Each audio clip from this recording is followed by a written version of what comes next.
بسم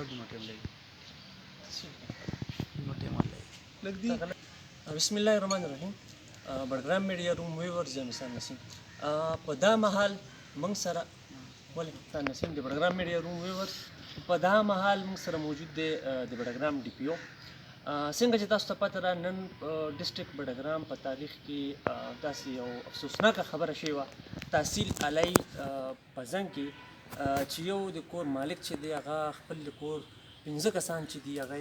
بېګا د شپې ویشتي دي څه بېګا د شپې پوره په دغې کې دا یو پوره کهاني ده. موږ درې پوره ډیټیل چونکې درې اپریشن د پولیس چې کوم اپریشن شوی و د هغې خلاف هغې لیډ چې دی هغه پخپله ډي پي او صاحب کو. نو ډي پي او صاحب نه پخپله پوښتنه کوو چې پوره صورتحال درې اپریشن متعلق چې دی هغه موږ ته راکړي. سر ټولو کې مخکې موږ ته دا ووایه چې دا تاسو ته اطلاع چې دا درې متعلق څه ټیم راغلی؟ دا 12:15 او 12:30 بجې مس کې تاسو ته خو په زنګ نو د دې علاقې خلک یې جی اطلاع راله اس ایچ او ته جی چې دلته په زنګ کې دغه ځای هایټ دا کوم چې غر کې دی چې دلته یو کس دی 15 کس یې خپل وویشتل کور کې نور واړه ماشومان دي او خلک یرغمل کړي دي هوسټیج کړي دي.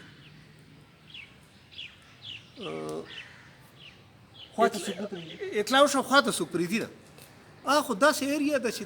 تاسو بس په دې ایریا باندې غر پوهېږئ ښه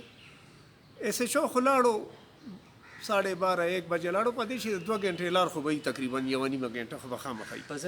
دې چې 4x4 او هلته بیا 4x4 به ودرې بیا پیدل خېږي پیدل ډېر مشکله لار ده هلته تللی دی څه پکې بېګا که خیال و طوفان و بارانونه بالکل خبرې سمې نه دی خوړلی رڼا شوې چې د ایس ایچ او سره لګیا دی نیګوسیشن ته مذاکرات هغه ټوپک په لاس مورچزن دی ټوپک په لاس مورچزن دی د تاڼې خو دومره نفري نه وي که نه د پزنګ تاڼې دومره نفري خو نه ده کور کول ګیرا چول اطلاع وشوه دلته کنټرول ته نو بس زه خپله بیا لاړم سهار وختي وختو هغه ځای ته وختو ما دا خیالو چې دا کس خیریت سره زه ونیسم چې دا مونږ ونیسو کوم چې د پولیس زمونږ فرایض وګرځي هغه مونږ چې څنګه هغه کور ته ورسېدو مورچزن فایر یې وکړو هلکه فایر یې وکړو زمونږ یو سپی به تاسو ما خیال هسپتال کې انټرویو کړی په دې لاس باندې لګېدلی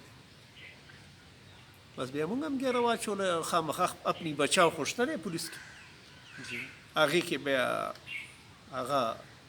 سر تاسو نو کوېسچن دا دی تاسو دوی سره څه د مذاکرات دپاره څه کوشش دې دپاره چې د کور خلک یې وژلي دي که نه پردي خلک خو یې نه دي وژلي بالکل دیر از سمثینګ رانګ که نه چې یاره دا سړی یا دماغي توازن ټیک نه دی آیا ما پولیس افیسر پوهېږم په دې خبرو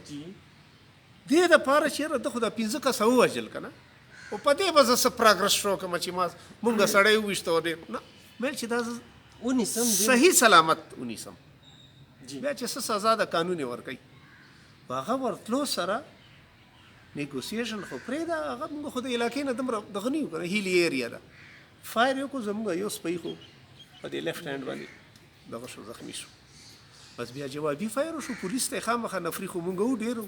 بټګرام تاڼه مو وه چانجله مو پزنګه مو نفري ډېره وه پولیس لاین آر آی او سر یو په اورېدو کې داسې راځي د پولیس طرف نه چې دې کوم دا قاتل چې دی د 2 ماشومان ځان سره ډال جوړ کړو دا یرغمالو یرغمال کړي او ډال کړي د هغې په وجه پولیس